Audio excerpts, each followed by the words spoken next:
Shalom, brothers and sisters. Today's topic is steps to marriage. We get a lot of letters, a lot of inquiries online, offline, through email about the steps to marry. A lot of you brothers and a lot of you sisters, you're interested in marriage. Let's go to 1 John 5, verse 14. Let's start there.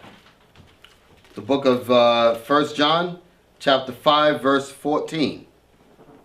And this is the confidence that we have in him, that if we ask anything according to his will, he heareth us. If we ask anything according to God's will, he heareth us. So let's start there. You want to get married? Is it according to God's will that we marry? This is in the book of 1 Timothy chapter 5, verse 14. Okay. I will therefore that the younger women marry. That's the point. Young women marry. Remember in the beginning of Genesis about Adam, he said it's not good for man to be alone. And he created what? Eve, a woman for him. So is it according to God's will? Go back to 1 John 5:14. Let that go. 1 John 5:14 again. And this is the confidence that we have in him, that if we ask anything, If we ask, meaning pray for anything, according to his will, according to his will, according to the scriptures, he heareth us. he heareth us. From there. So now we understand marriage is according to his will. From there, let's go to Ecclesiasticus in the Apocrypha, chapter 6. I want two verses. I want verse 7 and verse 17. Okay? Because now that you understand that marriage is according to God's will, that's his divine plan, okay, you can ask, you can pray for that. Now watch this. Ecclesiasticus chapter 6, verse 7. This is the book of Ecclesiasticus chapter 6 and verse 7.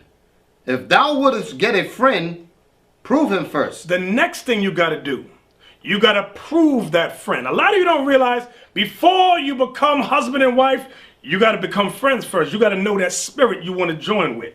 It says, if thou wouldest get a friend, what? Prove him first. Prove him. Prove him. A lot of you women, what do you see first? Big feet, big nose, big ears. Oh, he got it going on. It says you got to prove him. Was that it? Verse 7? And be not hasty to credit him. And be not hasty to credit him. Jump down to verse 17 now. Whoso feareth the Lord shall direct his friendship aright. So brothers, sisters, whoso feareth the Lord shall direct his friendship aright. So I'm talking about marriage right now. Because your wife, yeah, she's going to be your wife, she's your friend too. But you got to direct that friendship aright. Is this the woman that God sent for me? You sisters, is this the man that God has sent my way? Read it again. Whoso feareth the Lord shall direct his friendship aright. Come on. For as he is, so shall his neighbor be also. So shall his neighbor be also. So everybody in your circle is going to have that same mentality, that you're Israelites and you must keep the commandments. You brothers want a wife, she got to have that mindset. She knows she Israel, she knows she got to keep the commandments. You sisters, you got to, everybody in your circle know that they Israel. The man you're interested in knows that he's Israel and got to keep the commandments. Was that all of verse 17? Yes, sir. Okay, from there, let's go to Exodus chapter 22. Exodus chapter 22, verse 17. So now, you know you can pray for that. You got to direct your friendships right. You got to prove that friend first before you make him or her your spouse. Okay? Exodus 22, 16. This is the book of Exodus, chapter 22, verse 16.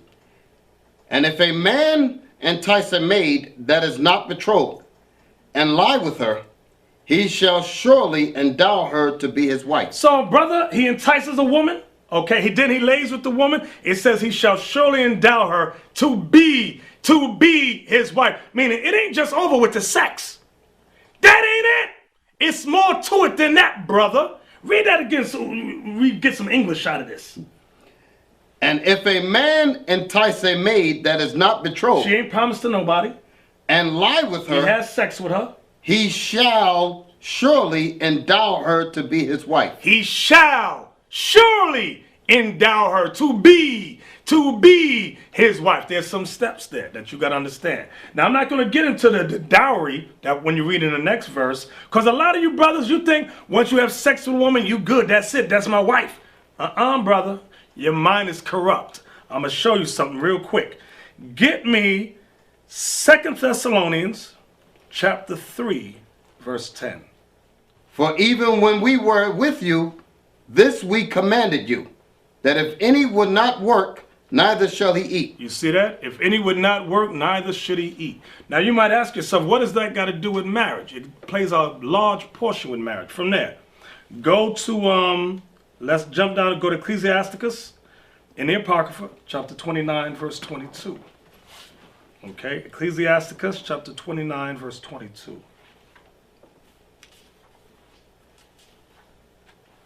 It's the book of Ecclesiasticus, chapter 29, and verse 22. Better is the life of a poor man in a mean cottage than delicate fare in another man's house. Read that again. Better is the life of a poor man. That is the life of a poor man. In a mean cottage. Meaning a messed up place, a jacked up house. Go ahead. Than delicate fare. Than lovely living. In another man's house. In another man's house. So brothers, you got to understand. Number one, get a job, okay? Number two, get your own place to live. Even if it's messed up. Why is that important for marriage? Matthew 19. Matthew 19 and verse 5. It's the book of St. Matthew, chapter 19, verse 5.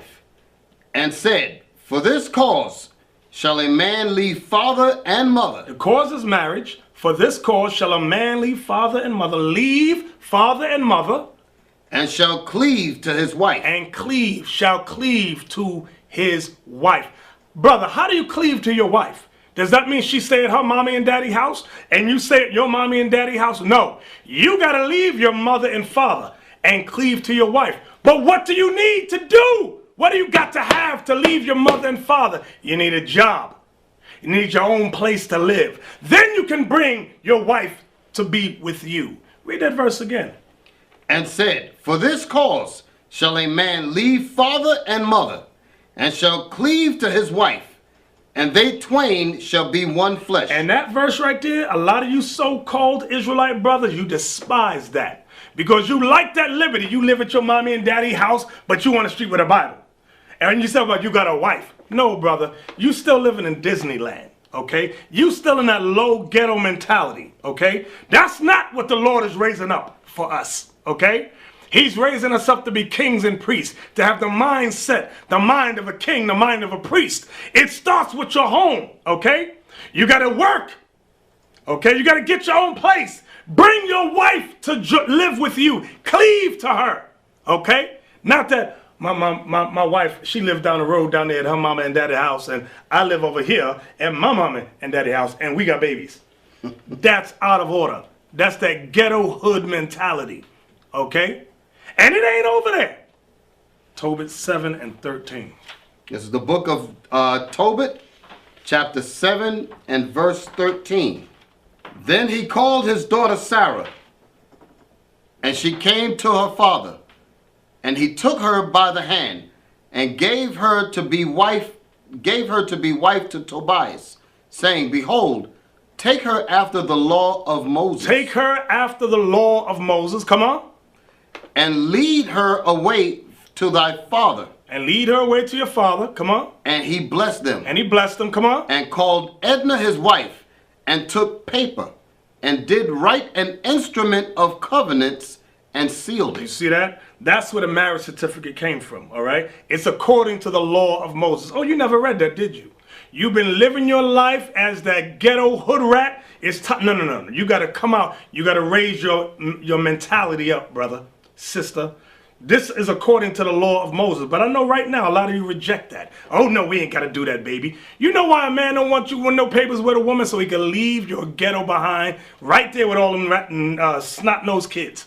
Then you sitting there on welfare. And your brothers that got the Bible, you keeping that vicious cycle going. Okay? You got to be able to stand as a man, as a father, take care of your wife and your kids, have your own place as a family. That's what our forefathers did in the Holy Bible. You ain't going to find no other example in here. So with that, we're going to say shalom.